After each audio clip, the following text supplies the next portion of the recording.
안식일과 생명이란 제목으로 하나님의 말씀 증거하도록 하겠습니다. 지난 시간에 오늘도 예수님과 바리새인 간의 이 안식일 논쟁에 관한 말씀인데요. 이건 예수님의 1차 갈릴리 사역의 절정을 보여주는 말씀이기도 합니다. 1절 2절 한번 보겠습니다. 예수께서 다시 회당에 들어가시니 한쪽 손 마른 사람이 거기 있는지라 사람들이 예수를 고발하려 하여 안식일에 그 사람을 고치시는가 주시하고 있거늘. 여기 보면 예수께서 다시 회당에 들어가셨다 이렇게 말씀을 합니다. 그러니까 이 말은 앞에서도 예수님께서 회당에 들어가 사역하신 적이 있음을 보여주고 있는 거죠. 그때가 언제입니까? 1장 21절 이하의 말씀이에요. 1장 21절. 그러니까 1장 21절 그 앞에 보면 예수님이 이제 공생애를 시작하시면서 이제 천국 복음을 전하시고 이제 4명의 제자들을 부르시는 말씀을 하시죠. 그리고는 이제 1장 21절부터 이제 갈릴리 지방 가버나움을 중심으로 이제 천국 복음을 전하는 이 전도 사역을 시작하시는데 그 첫 번째 이야기가 이제 안식일에 회당에 들어가서 말씀을 가르치신 이야기인 겁니다. 그때 사람들이 다 예수님이 가르치시는 그 말씀을 듣고는 권세 있는 새 교훈이다 라면서 놀라워하고 또 귀신 들린 자에게서 귀신이 떠나가는 그런 놀라운 역사를 이제 경험하게 되죠. 그리고 이제 많은 병자들과 이제 수많은 이 귀신 들린 자들이 예수께 몰려와서 이제 고침받는 이제 이야기를 하고 있는데 이게 이제 첫 번째 안식일에 회당에서 일어난 이야기인 거예요. 그리고 이제 예수님께서 다른 동네로 가셔서 이제 거기서도 복음을 전하야 하리라 하면서 이제 다른 동네로 가서 이제 복음을 전하면서 또 거기서도 많은 병자들을 고치게 되는데 특별히 나병 환자가 이제 그에게 와서 이제 고침 받는 얘기를 전해주고 있습니다. 나병 환자는 원래 사람들과 격리되어 있어서 가까이 할 수 없는데요. 예수님께 온 거예요. 율법을 깨고. 그런 그를 이제 예수님께서 불쌍히 여기시고 예수님도 율법을 깨고 손을 대십니다. 나병 환자를 만지는 건 율법을 어기는 거거든요. 근데 과감하게 파격적으로 율법을 깨고서 손을 대시고 이제 그 나병 환자를 고쳐주시죠. 이걸 통해서 예수님은 하나님의 놀라운 능력과 놀라운 사랑을 나타내 보여주시는 율법보다 더 크신 분, 메시아 되심을 이렇게 어떻게 보면 드러내 보여주신 거예요. 그리고는 이제부터 율법주의자들과 충돌이 일어나기 시작합니다. 그게 2장 이후의 말씀이에요. 율법주의자들과 이제 충돌이 일어나는데 그 첫 번째가 뭐예요? 4명의 친구들이 중풍병자를 이렇게 침상에 이제 메고서 그러니까 와서 지붕을 뚫고 달아내리는 그 믿음을 보이자 예수님께서 그에게 죄사함을 받았다. 죄사함을 선포하자. 거기에 있던 이제 율법주의 서기관들이 속으로 예수님을 정죄하죠.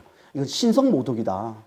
어떻게 사람이 이런 말을 할 수 있냐. 그러면서 이제 예수님을 공격하는 일을 하게 되는데 그때부터 해서 계속 이제 예수님을 공격하게 됩니다. 그 후에 이제 세리 레위를 예수님께 제자로 부르시고 또 세리들과 제자들과 세리들과 이 죄인들과 함께 식사를 하니까 또 바리새인들이 나타나서 어떻게 그들과 식사할 수 있느냐 라면서 또 좀 공격하게 되고 또 금식할 때 다 금식하는데 예수님의 제자들과 금식하지 않으니까 어떻게 그들만 금식하지 않느냐 하면서 공격하고 또 안식일에 밀밭을 지나가면서 또 밀밭 이삭을 따서 먹는 걸 보고는 어떻게 안식일에 해서는 안 되는 일을 하냐면서 또 이제 예수님을 공격하는 이제 그런 일들이 계속 벌어지게 되죠.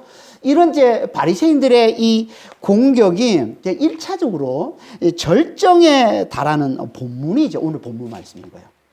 예수님의 첫 번째 사역이 있었던 그 안식일 날 그 회당에서 똑같은 그 안식일 날 그 회당에서 어떻게 보면 1차 사역, 예수님의 갈릴리 1차 사역에 이제 절정에 달하는 말씀을 하고 있는 게 이제 오늘 본문이라는 겁니다.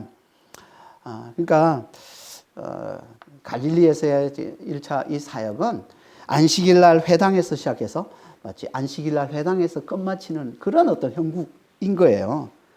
처음에는 그 말씀을 듣고는 권세 있는 새 교훈이라고 사람들이 다 놀라워하다가 결국엔 거기서 바리새인들이 그를 죽이려는 음모를 꾸미는 것으로 끝나는 그런 형국인 거죠. 지금.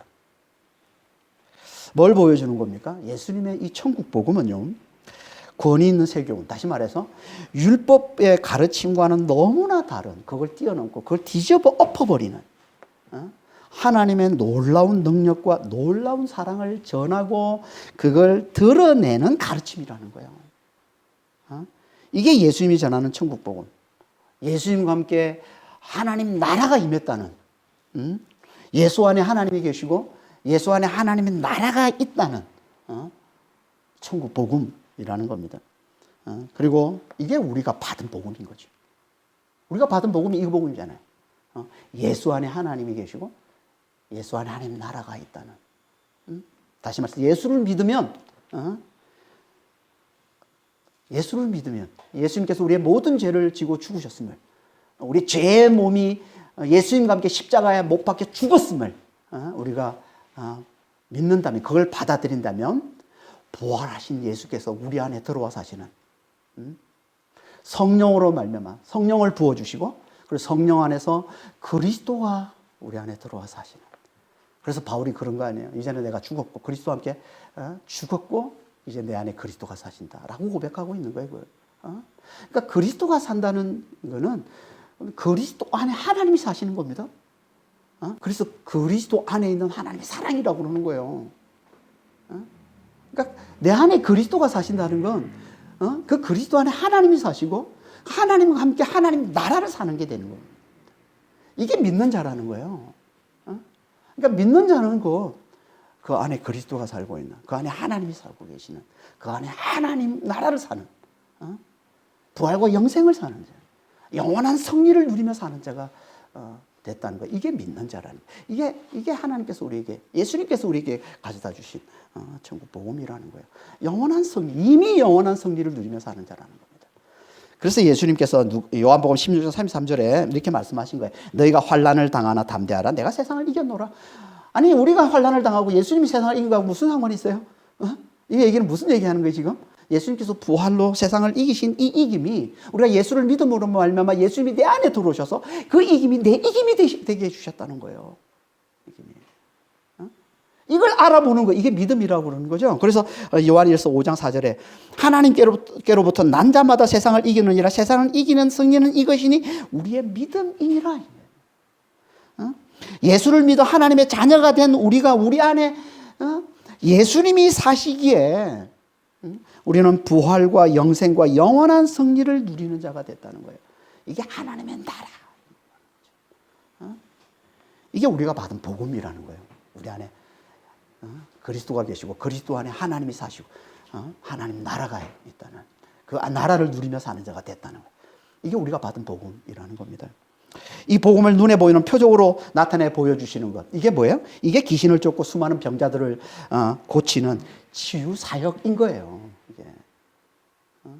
예수님께서 이 복음을 눈에 보이는 표적으로 나타내 보여주시기 위해서 그렇게 많은 병자들을 고치고 귀신 들린 자들을 고쳐주셨다는 겁니다. 그러니까 이걸 봤으면 모두가 다 예수님을 환영하고 예수님을 기뻐해야 되는 거 아닙니까? 아니, 예수님께서 그냥 오셔서 값없이 그저 이 엄청난 하나님의 축복과 능력을, 기쁨을 우리에게 가져다 주신 거잖아요. 엄청난 구원을 가져다 주신 거예요. 아니, 그걸 보면 와, 환영하고 기뻐하는 게 맞는 거 아닙니까? 그런데 아니더라는 거예요. 이 놀라운 능력과 사랑을 그저 베풀어 주시는 이 엄청난 정말 하나님의 사랑을 나타내 보이시는 예수님을 환영하기는커녕 공격하는 자들이 있더라는 거예요. 이들이 누구? 이게 율법주의자들, 율법에 사로잡혀 있는 자들. 율법은 선한 겁니다. 율법은 하나님의 말씀이에요. 그러니까 우리의 행위를 통해서 구원에 이르도록 주신 하나님의 말씀, 이게 율법인 거예요. 율법. 그래서 율법은 선하다고 하는 겁니다. 로마서 7장 12절에 보면 뭐라고 그래요? 율법은 선하다. 율법은 거룩하다. 율법은 의롭고 선한 것이다. 라고 얘기를 하고 있는 거 아닙니까? 그런데 문제는 누구도 그 율법을 지켜서 구원에 이를 수 없다는 거예요. 선한 걸 주셨지만, 하나님 말씀을 우리에게 주셨지만 아무도 그걸 자기 행위로, 자기 힘으로 그걸 지켜서 구원에 이를 수 없다는 거예요. 그래서 뭐라고 얘기합니까? 율법은 죄를 깨닫게 하는 게 율법이다, 이렇게 얘기하지 않습니까? 로마서 3장 20절에 보면 율법은 죄를 깨닫는 것이다, 이렇게 얘기하는 거예요. 그리고 갈라디아서 3장 24절에서는 우리로 하여금 그리스도께, 예수께 인도하는 것, 예수를 믿게 하는 것, 믿게 하는 초등 교사로 주신 것, 이게 율법이다, 이렇게 얘기하고 있는 거예요. 그러니까 우리는 율법으로 우리의 이 죄와 우리의 이 무력함을 잘 깨닫고 거기서 돌아서서 하나님의 놀라운 능력과 사랑으로 우리에게 구원을 가져다 주시는 예수께로 와서 예수님을 굳게 붙들면 된다는 거예요. 이게 믿음인 거죠. 이게. 그런데 이게 안 되는 자들이 있다는 거예요. 이게. 율법주의자들, 율법에 사로잡힌 자들. 다시 말해서 그 삶이 오랫동안 행위를 강조하는 율법에 길들여져서 율법적 사고방식에 사로잡혀 있는, 그리고 더 나아가서 그로 인해서 그 행위를 강조하는 율법으로 인해서 기득권을 누리고 있는 자들, 부와 이 명예를 누리고 있는 자들, 이들이 율법주의자들인 거예요. 이들은 여기서 이걸 깨고 나오기가 너무 어려운 거예요. 오히려 자신들의 이 기득권, 자신들의 이 삶의 이 근간인 이 율법을 흔들어 멸시하는 예수님을 공격할 수밖에 없는, 자기 삶을 무너뜨리는 존재로 여기고 예수님을 공격할 수밖에 없는 자들, 이들이 율법주의자들이라는 겁니다. 이건 지금도 마찬가지입니다. 여러분, 성경의 율법주의는요, 좀 넓게 보면, 넓은 의미로 보면 무슨 말이냐면 하나님이 아닌 우리 힘으로 구원에 이루고자 하는 것, 이게 율법주의인 거예요. 하나님이 아닌, 하나님의 은혜, 하나님의 사랑이 아닌 우리의 힘으로 구원에 이루고자 하는 것,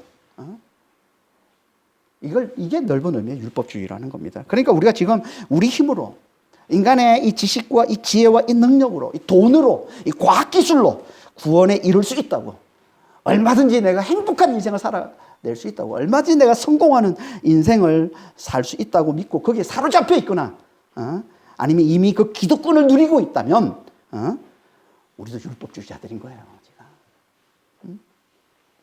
우리도 여기서 빠져나오기가 힘든 거예요. 오히려 그걸 비웃는, 돈을 비웃고, 성경은 다 그 얘기 아니에요? 인간의 지혜, 인간의 능력에 대해서 인간 멸시하고, 돈을 멸시하고, 이 인간이 만들어내는 이 과학기술, 이런 것들에 대해서, 이런 것들이 너희들이 구원하는 게 아니다라고 끊임없이 그것을 어떻게 보면 무시하는, 이게 성경 말씀이잖아요. 이 성경 말씀에 대해, 이 하나님 말씀에 대해, 이 예수님에 대해서 예수님을 비웃고 조롱하고 대적하게 되는 그런 삶을 살 수밖에 없는 거죠. 이들이 율법주의자들이라는 거예요. 여러분, 우리는 어떻습니까? 우리는 인간의 이 지혜와 능력, 사람들이 가장 좋아하는 돈, 이 과학기술, 이것들을 멸시하는 예수님이 마음에 안 드십니까? 예수님의 이 말씀이 불편합니까? 하나님의 이 말씀이 불편한가요? 그렇다면 우리도 지금 율법주의에 사로잡혀 있는 거죠, 지금. 율법적 이 사고방식, 이것들이, 인간의 지혜, 인간의 능력이, 돈이, 과학기술이 우리를 구원해 줄 거라는, 이 세상에 가치 있는 것들이 나를 구원해 줄 거라는 이 율법적 사고방식에 깊이 사로잡혀 있는 겁니다. 그러니까 여기서 이걸 깨고 나와야 돼. 어떻게 이걸 깨고 나온다고요? 우리가 전전 시간에 세술은 세부대, 세포도주는 세부대에서 우리 자세히 살펴봤었는데, 우리가 어떻게 깨고 나온다고요? 우리가 세부대가 돼야. 세부대가 되는 게 뭐라고 했습니까? 내가 붙들고 있는, 내가 나를 구원해 줄 거라고 붙들어 왔던 그 세상에 그 가치 있는 것들, 그 돈이, 그 사람의 그 관계가, 그 과학기술이, 이런 것들이 나를 배신하는 것을 경험하고, 그래서 거기에 철저히 실망하고, 그 좌절하고, 절망하는, 그래서 하나님을 간절히 찾는, 그래서 하나님의 말씀 앞에 엎드리는 이 가난한 마음이 되는 거야. 이게 새 마음, 새 부대가 되는 거라고 그랬죠. 이게 있어야 우리가 이 율법적 이 사고방식을 깨고 나와서 예수의 복음을 잘 받아들이는 믿음의 사람이 된다는 겁니다. 이게 아니면 우리는 율법에 사로잡혀서 결국 어디까지 가냐면 예수님을 죽이는 데까지 간다는 거예요. 그걸 보여주고 있는 말씀이, 미리 보여주는 말씀이 오늘 본문 말씀이에요. 이걸 깨고 나오지 않으면, 율법적 사고방식 이걸 깨고 나오지 않으면 우리는 결국 예수를 죽이는 데까지 갈 수밖에 없다. 그걸 미리 보여주고 있는 말씀인 거죠. 그래서 오늘 본문이 다시 안식일에 일어난 예수님과 바리새인들의 이 충돌을 말씀하고 있는 겁니다. 우리 지난 시간에도 자세히 살펴봤지만 유대인들에게 이 안식일을 지키는 건요, 하나님이 십계명 중에 하나로 주시고 또 천지창조와 출애굽의 이 구원을 기념하라고 계명으로 주신 율법 중에 율법으로 여겼다고 했습니다. 유대인들은 이 안식일을 지키는 걸. 그래서 이걸 그들은 하나님과의 관계 척도로, 하나님의 관계의 척도로 삼았고, 그러니까 하나님 백성 때문에 표로 삼은 거예요. 안식일을 지키느냐 지키지 않느냐를. 이걸 그만큼 중요하게 여겼다는 겁니다. 그런데 이렇게 유대인들이 정말 너무나 중요하게 여기는 이 안식일 계명을 예수님은 지난주에 이어서 다시 한번 또 이걸 일부러 깨뜨리십니다. 일부러 이걸 건드리시는 거예요. 왜 예수님께서 이걸 일부러 건드리시는 걸까요? 그들이 깊이 사로잡혀 있는 이 율법적인 이 사고, 행위로 구원에 이르는 하나님의 은혜와 이 사랑을 멸시하는 이 율법적 사고방식을 깨뜨리기 위해서 그런 거예요. 이걸 깨뜨리기 위해서. 일종의 충격요법으로 하나님께서, 예수님께서 일부러 그들이 가장 소중하게 여기는, 가장 가치 있게 여기는 이 안식일을 일부러 예수님께서 건드시는 거예요. 그래서 지난주에도 일부러 강한 표현으로 안식일을 멸시하는 말씀을 일부러 하셨다고 그랬죠. 그래서 안식일이 사람을 위해 있는 것이지 사람이 안식을 위해 있는 게 아니다. 그리고 인자는 안식일의 주인이다. 대단히 강한 표현이라고 했습니까? 이건 안식일을 지키는 것보다 훨씬 더 중요한 게 사람을 사랑하신 하나님의 자비. 하나님의 자비. 하나님의 자비가 뭐라고 했습니까? 언약의 기초에서, 하나님의 약속의 기초에서 하나님께서 우리를 향해 당신의 모든 걸 내어주시는 하나님의 그 영원한 사랑, 하나님의 이 신실한 사랑. 이게 하나님의 사랑, 하나님의 자비인데, 이걸 잘 깨닫고 이걸 잘 흘려주는 거, 이게 안식일 지키는 것보다 훨씬 더 중요하다는 걸 얘기하고 있는 것이고, 그리고 이 안식일보다 훨씬 더 크신 분이 이 하나님의 자비로 우리를 구원하러 오신 메시아, 인자 이심을 나타내는 게 인자는 안식의 주인이다 라는 말씀이라고 했습니다. 이걸 강조하는 거예요. 그리고 오늘 이제 그 연장선에서 일부러 그들을 더 강하게 자극하면서 그분의 안식일의 주인 되심을 다시 한 번 더 확실히 나타내 보여주고 계신 겁니다.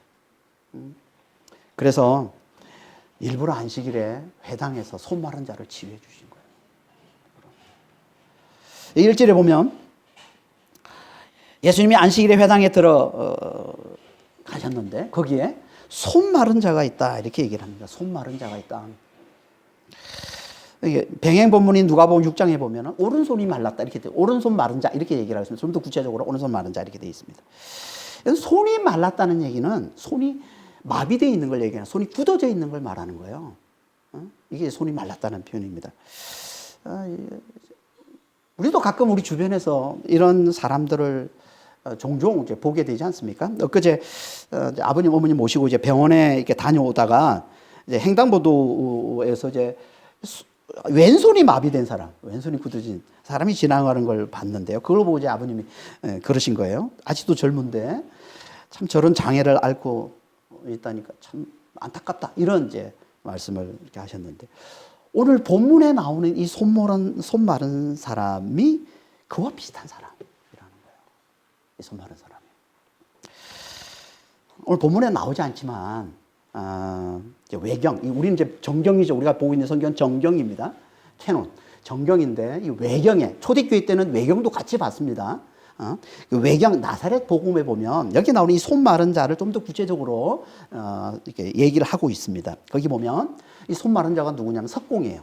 채석장에서 일하는 석공인데, 오른손이 마비되는 바람에, 갑자기 오른손이 마비되는 상황이 일어난 거고, 마비되는 바람에 일을 할 수 없어서 생계 곤란을 겪고 있는 사람으로 이제 묘사하고 있습니다.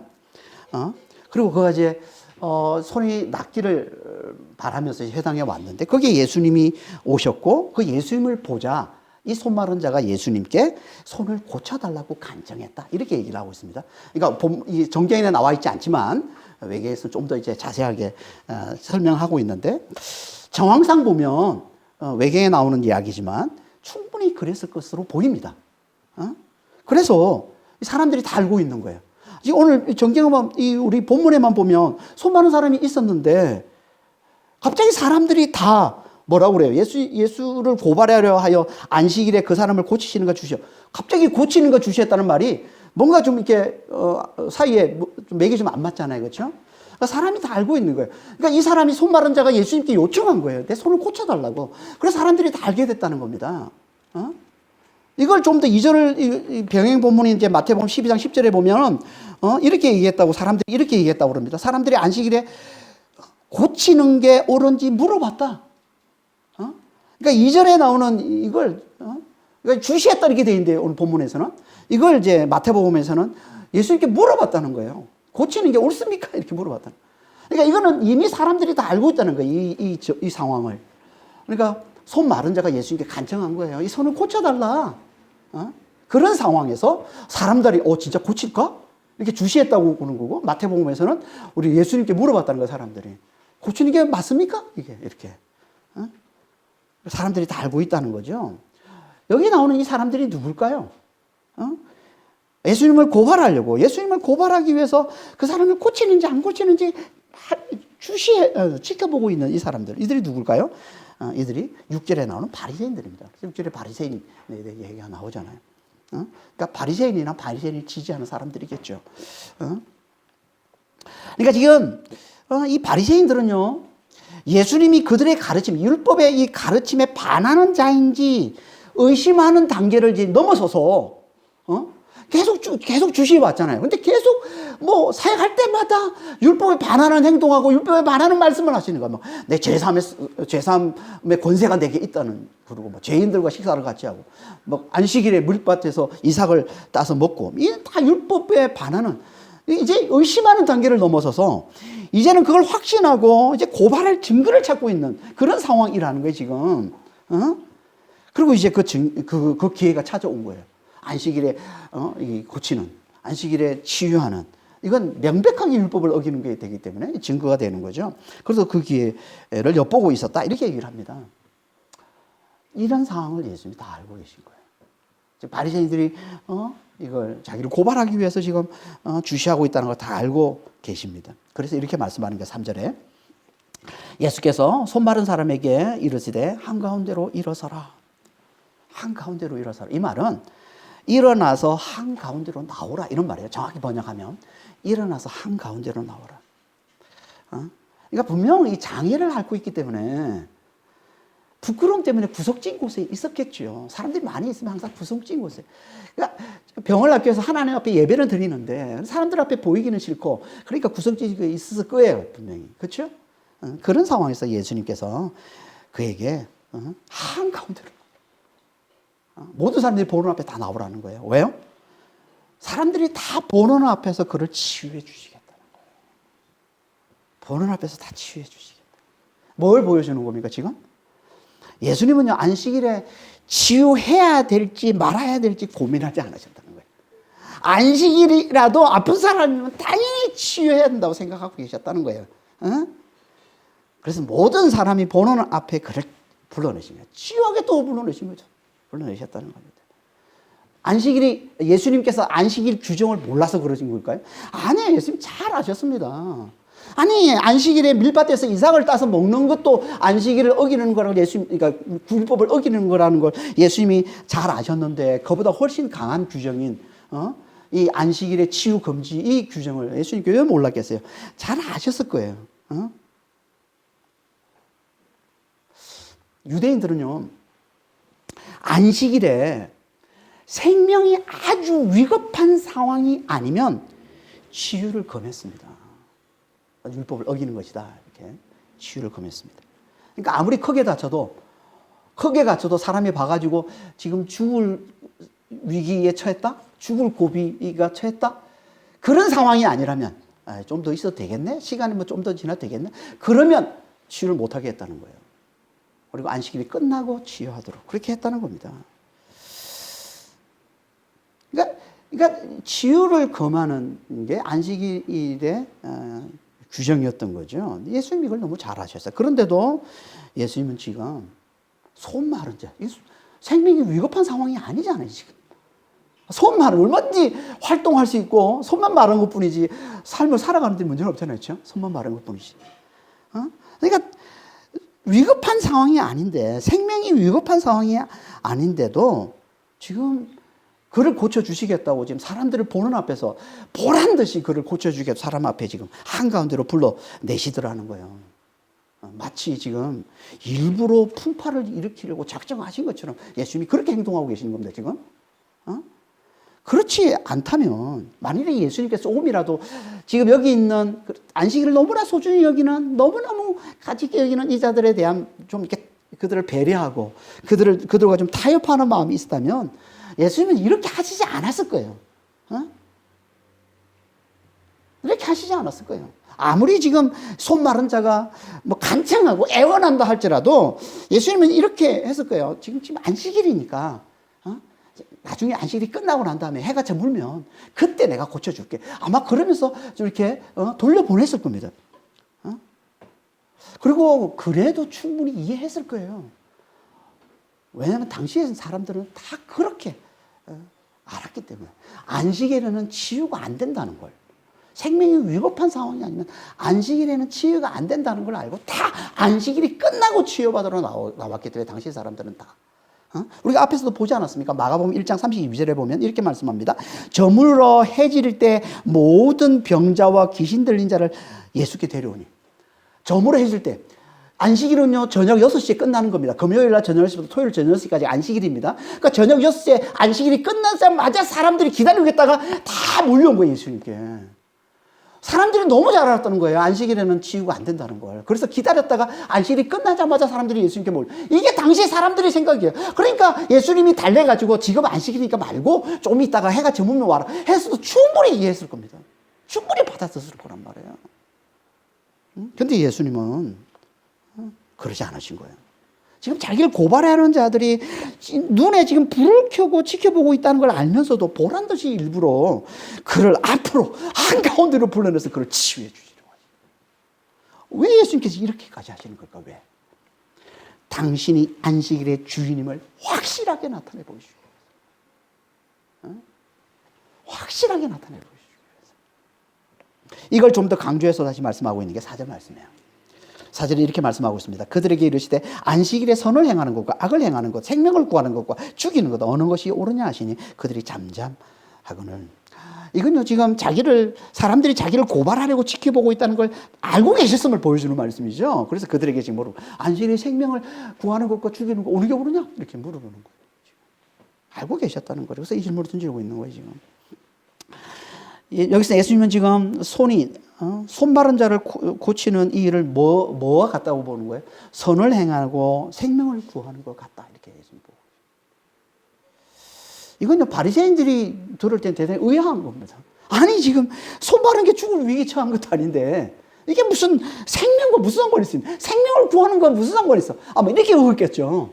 이게 바리새인들의 생각인 거예요, 지금. 생명이 위급한 게 아닌데 무슨 생명을 구하는 거야, 이게? 아마 이렇게 얘기했을 거예요. 근데 예수님은 아니라는 거예요. 이건 생명과 직결되는 거라는 거예요. 그래서 병행동물인 마태복음 12장 11절 12절에 보면 이걸 동물에 비유해서 예수님이 이렇게 말씀하셨다고 되어 있습니다. 예수께서 이르시되 너희 중에 어떤 사람이 양 한 마리가 있어 안식일에 구덩이에 빠졌으면 끌어내지 않겠느냐. 사람이 양보다 얼마나 더 귀하냐. 그러므로 안식일에 선을 행하는 게 옳으니라. 지금 손 마른 자를 지금 뭐에 비유하고 있어요? 양이 구덩이에 빠진 것 같은 것으로 예수님이 말씀하고 있는 거예요. 양이 구덩이에 그거 놔두면 죽는 겁니다. 양이 구덩이에 빠진 상태로 놔두면 그냥 죽는 거죠. 그러니까 죽지 않도록 너희 양도 구덩이에 빠지면은 죽지 않도록 안식일이라도 끄집어내 주지 않냐? 사람은 양보다 얼마나 더 귀하냐? 그러니까 당연히 끄집어내 줘야지. 당연히 살려줘야지. 안식일이라도. 당연히 그를 살려주는 선을 행하는 게 이게 옳은 거 아니냐? 이렇게 말씀하셨다는 거예요. 이걸 오늘 본문에서 이제 질문 형식으로 줄여서 이제 말씀을 하고 있는 거죠. 여기 보면 예수님은 지금 선을 행하는 걸 생명 구하는 것과 같은 것으로 말씀하고 있습니다. 이게 진짜 선이라는 거예요. 여러분, 진짜 선은 하나님 말씀하시는 진짜 선은요, 생명을 구하는 것과 연결이 되는 겁니다. 그냥 선한 사람, 착한 사람, 착하기만 사람, 말 잘 듣는 착한 사람, 이게 아니라 하나님 보시는 생명을 구하는 진짜 선한 사람이 되기를 우리 하나님이 원하시는 겁니다. 이 시대는 착하다, 선하다 그러면 이게 욕이 되는 시대잖아요, 지금. 착한 사람, 말 잘 듣는 착한 사람.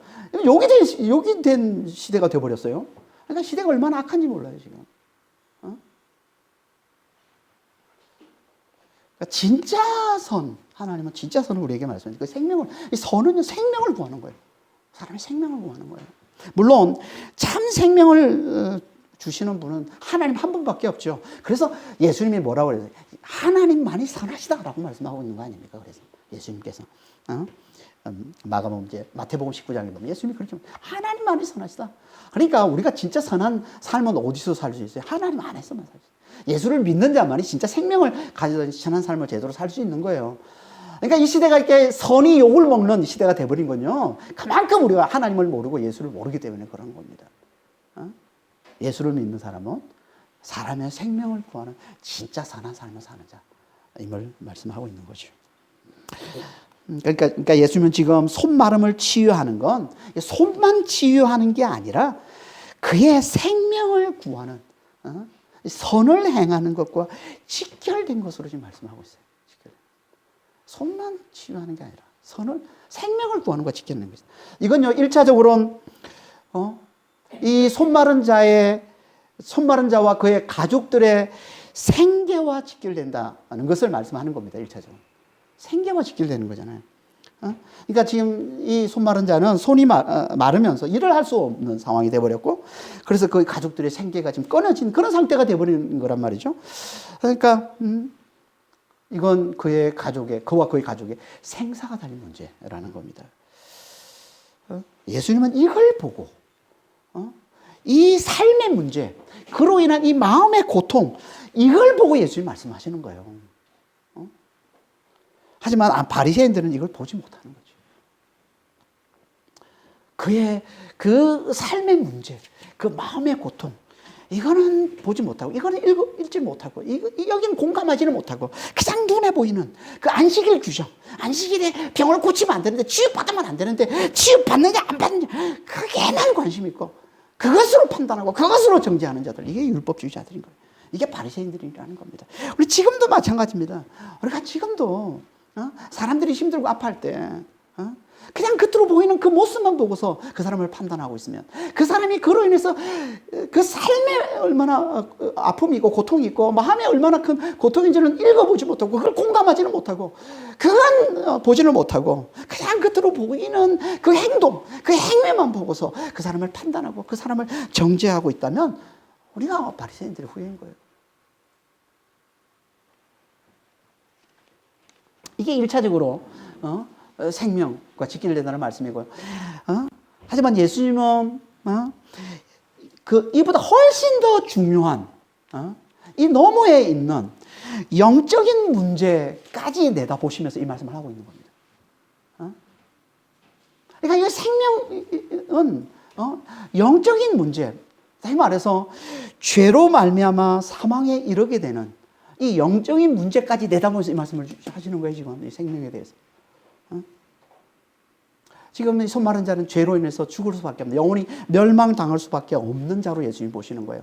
그런 그에게 죄를 사해 주시고 생명을 주신다는 거예요.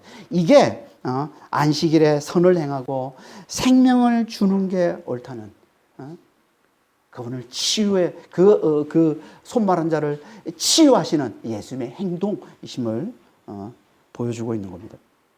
그러니까 이 말씀은 앞에 우리가 살펴봤던 마가복음 2장 1절에서 12절에 나오는 예수님께서 중풍병자를 치유해 주셨던 그 이야기하고 맥락을 같이 하는 거죠. 내 친구들이 중풍병자를 메고 와서 예수님 앞에 믿음을 보이자. 예수님이 뭐라고 말씀하세요? 죄사함을 받았다라고 말씀하세요. 죄사함을 받았다. 예수님의 관심은요. 예수님의 최고의 관심은 어디 있어요? 우리 영혼의 문제예요. 우리 영적인 문제란 말이에요. 죄로 말미암아 우리가 사망에 이르게 되는 거, 이걸 고쳐주시고 이걸 치유해 주시고 그에게 생명을 가져다 주시는 거, 이게 예수님의 최고의 관심인 거예요. 예수님은 눈에 보이는 병자들 병을 고쳐주는 것, 이게 최고의 관심이 아니에요. 예수님의 관심은 그 영혼의 문제예요. 영원한 멸망이에요. 죄로 말미암아 사망에 이르게 되는 그 영원한 멸망이에요. 그걸 고쳐주는 거예요. 그걸 치유해 주는 거예요. 그걸 보여주는 게 중보명의 얘기 아닙니까? 그때 그의 영적 문제를 보고 그의 죄를 사해 주시고, 그리고 그에게 영생을 가져다 주시던 표로 그의 병을 고쳐 주신 것처럼 여기서도 이 손마른 자 믿음을 보시고 죄를 사하시고 그에게 영생을 주시는 표로 치유하신다는 거예요. 이게 오늘 안식일에 선을 행하고 생명을 구하는 게 옳다는 예수님의 말씀의 진리인 겁니다. 그러니까 예수님은 지금 손마른 자의 치유를 통해서 당신 안에 진짜 선하신, 진짜 생명 주심이 있음을, 다시 말해서 죄를 사하시고 우리에게 영생을 가져다 주시는 놀라운 구원이 당신 안에 있음을, 그리고 이게 안식일보다 훨씬 더 중요하다는 것을 지금 거기에 있는 사람들에게 깨우쳐 주기를 원하시는 거예요. 이건 뭐예요? 이게 우리가 지난 시간에 나누었던 안식일이 사람을 위해 있는 것이라는, 인자는 안식일에도 주인이라는 이 말씀과 같은 말씀을 하고 있는 거죠, 지금. 이걸 다시 한 번 더 확실히 깨워주시는 말씀이 이 말씀이라는 거예요. 그래서 일부러 보란 듯이 안식일에 치유를 해마라 하시는 거예요. 안식일에. 이걸 확실히 깨워주고 싶은 거야. 내가 안식일의 주인이야. 내가 진짜 생명을 가져다 주는 자야. 내가 진짜 안식을 가져다 주는 자야. 안식일이 아니라 내가 진짜 안식을 가져다 주는, 내가 진짜 구원을 가져다 주는 자야. 이걸 확실히 깨워주고 싶어 하시는 거야. 그래서 일부러 안식일에 일부러 보란 듯이 안식을 깨뜨리시는 거예요. 그 규정을, 그 율법을 깨뜨리시는 거예요. 모든 사람이 보는 앞에서 한가운데서 그 손 마른 자를 치유하시는 겁니다. 이걸 통해 내 안에 선하심과 생명 주심이 있음을, 죄사함과 영생을 주시는 이 하나님 나라가 있음을 확실히 깨달으라는 거예요. 이걸 통해 내가 진짜 안식을 가져다 안식일보다 더 큰 안식일의 주인임을 확실히 깨달으라는 겁니다. 그 안식일은 내 앞에 아무것도 아니라는 거예요. 나를 섬기는 그림자에 불과하다는 것. 우리가 지난해 살펴보지 않았습니까? 골로새 2장 17절에 안식일은 그림자란 말이에요. 실상은 예수님이신 것이고, 진짜 우리에게 구원과 안식과 이 영생을 가져다 주시는 실상은 예수님이시란 말이에요. 이걸 확실히 깨달으라는 거예요. 그러니까 실상에 왔으니 이제 이 실상을 붙들고 더 이상 허상을 붙들지 말라는 거예요. 그 허상을 붙들지 말라는 거예요. 이게 예수께서 일부러 강조해서 안식일에 보란듯이 손 마른 사람을 치유하시는 이유인 겁니다. 보란듯이 선을 행하고 생명을 구하는 이유인 겁니다. 이걸 강조하시는 거예요. 예수님은 지금도 우리에게 이걸 강조하고 계십니다. 예수님은 안식일의 주인이시라. 안식일로 대표되는 모든 율법, 세상의 모든 가치 있는, 우리가 가치 있다고 여기는, 이 세상에 이 가치 있다고 여기는, 그래서 그걸 붙들고 살아가는 그 모든 것들의 주인이 예수님이시라는 거예요. 그것들이 우리에게 구원을 가져다 주는 게 아니고, 그것들이 우리에게 안식을 가져다 주는 게 아니고, 그것들이 우리 인생을 성공시켜 주는 게 아니고, 진짜 구원을 가져다, 진짜 우리에게 안식을 가져다 주고, 진짜 우리에게 생명을 가져다 주시는 나야, 나. 내가 실선이 나를 붙들으라고. 제발 그 허상을 붙들지 말라고. 세상의 그 어떤 가치도, 어떤 것도, 사람의 능력, 돈, 과학기술, 그 모든 것들, 그거 다 허상인 거야. 그걸 계속 우리에게 말씀하고 있는 거 아닙니까? 지금 이런 이 전쟁을 보면서도 그걸 우리에게 깨우쳐주고 있는 거예요. 보면서 사람들이 만들어낸 과학 문명이라는 게 결국 수많은 사람들을 죽이는 대량 살상 무기를 만들어내는 것밖에 안 되는, 그래서 수많은 사람들이 그냥 죽어나가는, 그래도 눈 하나 깜빡하지 않는, 이게 너희들이 가치 있다고 여기는 인간의 그 지혜, 그 능력, 그 과학기술, 그 돈 가지고 해내는 게 그거 아니냐. 지금도 예수님은 이걸 우리에게 강조해서 가르치고 있어요. 내가 안식일의 주인이야. 내가 세상의 모든 가치 있는 것들의 주인이야. 내 앞에 그것들은 아무것도 아니야. 그거 다 사상인 거야. 내가 진짜 구원을 가져다 주는 거야. 이 의미를 담아서 예수님께서 지금 그 해당에 모인 자들에게 이 질문을 던지고 계신 거죠. 그런데 이 질문을 받고는 사람들이 다 어떻게 반응합니까? 아니, 안식일에 선을 행하는 거, 안식일에 생명을 구하는 거, 그 주의는 거. 아니, 이게 답은 뻔하잖아요. 당연한 거지. 이거는 안식일에 생명을 구하는 게 오는 거 당연한 거 아닙니까? 답이 너무 뻔한데도 사람들이 어떻게 반응했다고? 잠잠했다. 잠잠했다.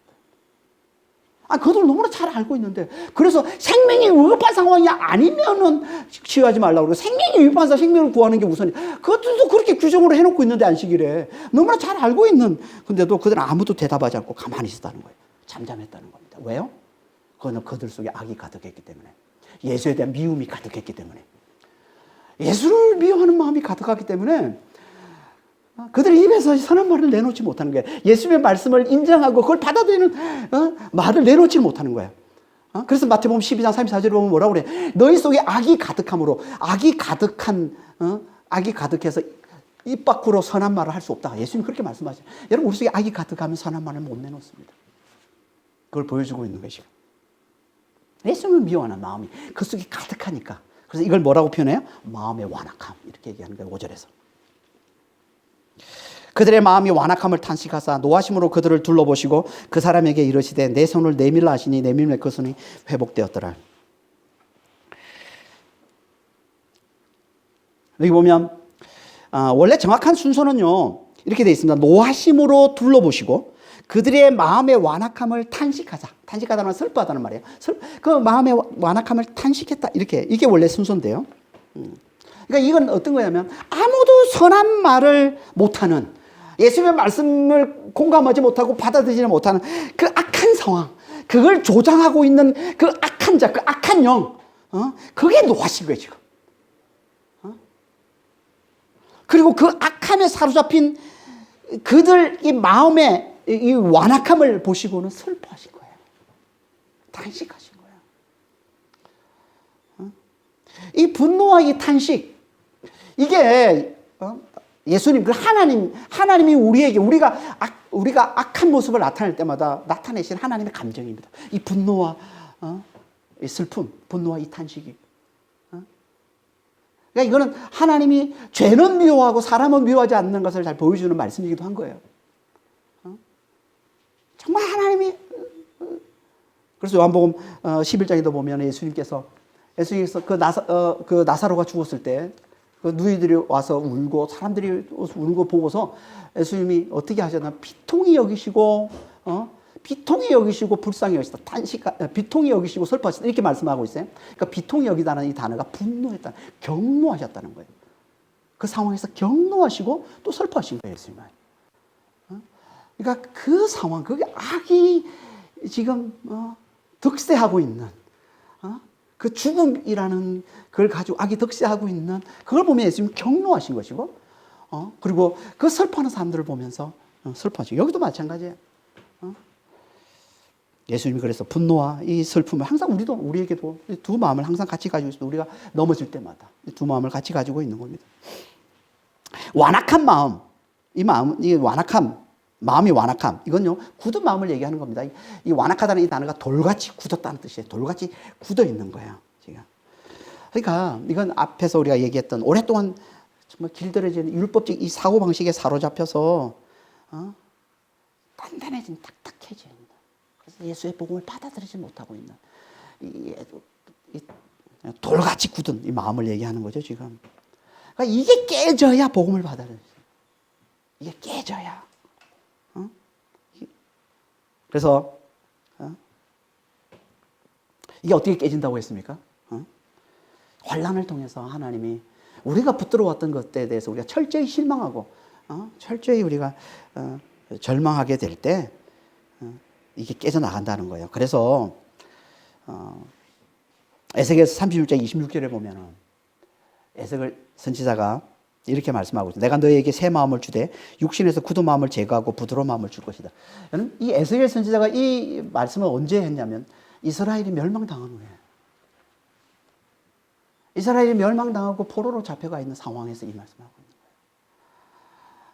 그러니까 철저히, 그러니까 환란은, 이스라엘은 절대 안 무너져. 이스라엘은 절대 안 무너져. 왜? 하나님이 우리와 함께 하시니까 안 무너진다고 여기고 교만을 떨었던 그 이스라엘 백성들. 그래서 하나님을 멸시하고 무시하고 선지자들을 박대했던 그 이스라엘 백성들이 결국은 바벨론으로부터 멸망당하고 난 이후에 하나님께서 이렇게 말씀하시는 거예요. 그러니까 우리가 붙들어 왔던 것에 우리가 철저히 실망하고 절망하게 될 때 우리는 하나님을 찾게 되고, 이게 굳은 마음이 제거되고 부드러운 마음이 되는 거라는 거예요. 이게 굳은 마음이 제거되고 부드러운 마음이 된다는 거예요. 이게 가난한 마음이에요. 이 부드러운 마음이 되지 않으면, 이 가난한 마음이 되지 않으면, 우리가 붙들고 있는, 내가 세상에 가치 있는 것들이 이게 나를 구원해 줄까? 이게 있어야 돼. 난 이거 없으면 안 돼. 이게 내 인생에 이게 구원이, 이렇게 붙들고 있는 것들에 대한 철저한 실망에서 나오는 이 가난한 마음, 이 부드러움, 이게 없으면 우리는 아무리 하나님의 능력을 많이 경험하고 봐도 절대 이 완악함 깨지지 않습니다. 완악한 마음이 깨지지 않습니다. 그래서 예수님이 분노와 탄식으로 그들을 바라보시고는 손을 내밀라, 그 손 마른 자에게 손을 내밀라 하시고 그 손을 놀랍게 회복시켜 주잖아요. 지금 한가운데로 불러내가지고 하나님의 놀라운 능력을 나타내 보여. 내가 생명을 가져다 주는 자야. 그걸 나타내 보여주시는, 표적으로 손 마른 자의 손을 지금 회복시켜 주시는 놀라운 능력을 나타내 보여주시는데, 그런데 거기 있는 자들 아무도 미동도 끄떡하잖아요. 아무도 변화되지 않아요. 오히려 예수에 대한 미움만 더 강렬해져서 이 바리새인들이 어떻게 했다고 합니까? 밖으로 나가서 헤롯 땅과 함께 손을 잡고 예수를 죽이려는 음모를 꾸미더라 그러더라고요. 이게 6절 말씀이죠. 바리새인이 나가서 그것도 헤롯 땅과 함께 어떻게 예수를 죽일까 의논하니라. 이 헤롯 땅은요, 로마가 세운 분봉왕이 헤롯이 이제 로마 헤롯 안티파스가 이제 갈릴리 지방을 다스리는 분봉왕입니다. 이 분봉왕, 로마가 여기 세웠으니까 친로마 사람일 거 아니에요. 그러니까 헤롯 땅은 친로마주의자들을 얘기하는 거예요. 친로마주의자들. 하지만 이 바리새인들은 정반대입니다. 이들은 로마로부터 독립을 꿈꾸는 민족주의자들이에요. 그래서 끝까지 율법을 붙들고 끝까지 안식일을 지키는 이 자기들 정체성을 절대 잃지 않는 민족주의자들이거든요. 둘은 절대 함께 할 수가 없어요. 그런데 이 공공의 적을 만나니까, 예수님이 등장하니까 이 두 적대 세력이 함께 손을 잡더라는 거예요. 뭘 보여주는 거예요? 그만큼 이들에게 예수에 대한 적대감이 컸음을 보여주고 있는 거예요, 지금. 예수의 적대감. 이들이 예수를 왜 이렇게 미워합니까? 왜? 마음이 완악해서. 마음이 완악해서. 율법적 사고방식에 사로잡혀 있으니까. 오랫동안 길들여져 있는 이 율법적 사고방식에 깊이 사로잡혀 있으니까 예수님이 주시는 이 선하신 이 생명 주심을 이걸 보지를 못하는 거예요. 예수께서 우리에게 이 죄사함과 이 부활과 이 영생과 이 안식을 주러 오신, 그 안에 하나님이 계시고 하나님의 나라가 있는 안식일의 주인이심을 알아보지를 못하니까, 이 완악한 마음 때문에, 이 율법적 사고방식에 깊이 사로잡혀 있는 이 완악한 마음 때문에 이걸 알아보지를 못하니까 이렇게까지 타락하더라는 거예요. 이렇게까지 예수를 죽이려고 공모하기까지. 그러니까 율법적 사고방식. 다시 말해서 우리 힘으로 얼마든지 우리 힘으로 구원에 이룰 수 있다는 있다고 여기고 우리가 붙들고 있는 이 세상의 세상의 이 가치들, 여기에 깊이 사로잡혀 있으면요, 못 보는 겁니다. 예수의 실상을 못 봐요. 예수 안에 하나님이 계심을 못 봐요. 예수 안에 하나님 나라가 있음을 못 봐요. 예수님께서 우리에게 구원을 가져다 주시러 오셨습니다. 우리의 죄를 사해 주시고, 우리에게 영생을 가져다 주시고, 우리에게 부활을 가져다 주시고, 우리에게 안식을 가져다 주시러 오신 분이란, 이걸 못 보는 거예요. 이걸. 여기에 사로잡혀 있습니까? 율법적 사고방식이. 이 세상의 가치들에. 그러니까 이걸 깨고 나와야. 이걸 깨고 나와야. 비로소 눈이 열려서 보이는 겁니다. 예수님의 실상이 보이는 거예요. 이게 어떻게 깨진다고요? 하나님께서 우리에게 붙여주시는, 이걸 깨기 위해서 붙여주시는 우리의 삶의 환란들. 이걸 통과하면서, 이걸 견뎌내면서 우리가 하나님의 말씀, 예수의 복음을 가까이 하는 이 가난한 마음이 될 때, 환란을 통과하면서 내가 믿었던 게, 내가 믿고 내가 의지했던 이게 나를 구원하는 게 아니구나 라는 걸 철저히 깨닫고 하나님을 간절히 찾고 하나님 말씀을, 예수의 복음을 붙드는 이 가난한 마음이 될 때 우리가 이 완악한 마음을 깨고 나올 수 있다는 거야. 이 율법적 사고방식을 깨고 나올 수 있다는 거야. 그래야 비로소 우리 눈이 열려서 예수님이 진짜 보배시구나. 질그릇 쓰게 보배라고 그러는데 예수님. 밭에 감축인 보물이라고 그러는데. 아, 진짜 예수님 보배 맞구나. 야, 진짜 예수님 보물 맞구나. 이걸 깨닫게 되는 거야. 이걸 깨닫게 되는 거야. 그리고 성령으로 말미암아 보물 되시고 우리의 보배 되신 그분의 놀라운 능력과 그 사랑과 그 은혜를 우리가 우리 삶 가운데서 누리면서 살아가게 됩니다. 성령으로 말미암아. 그러니까 우리는 이 율법적 사고방식, 이 완악한 마음을 깨고 나오는 게 너무 중요한 거죠. 어떻게 깬다고요? 우리가 가난한 마음이 될 때. 가난한 마음이 될 때. 그러니까 지금 우리 삶에 하나님께서 우리에게 붙여주신 우리 삶에 어려움이 있다든지 시험이 있다든지 시련이 있다든지 그 과정을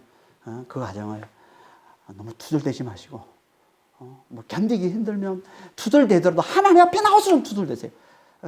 저는 자주 그래요. 제가 힘들 때 주님 앞에 나와서 기도하면서 막 1시간 내내 하나님 앞에 막 불만만 쏟아낼 때도 있어요. 저는 하나님 어떻게 이럴 수 있습니까? 하나님 제가 뭘 그렇게 잘못했습니까? 그래서 하나님 앞에 막 때를 서기도 하고 합니다. 근데 너무 감사한 건요, 하나님 그것도 다 받아주세요. 그러면서 통과하면 되는 거예요. 그러면서 내가 의지하고 내가 붙들어왔던 세상에 이게 진짜 가치 있는 거야. 이게 나를 구원해 주는 거야. 이게 있어야 돼, 내 인생에는. 라고 내가 붙들고 있는 거, 이거 내려놓고 그 자리에 진짜 가치 돼. 진짜 우리의 보배 되시, 우리의 보물 되시 예수님이 그 자리에 들어서는 그 과정으로 하나님 우리를 인도해야지.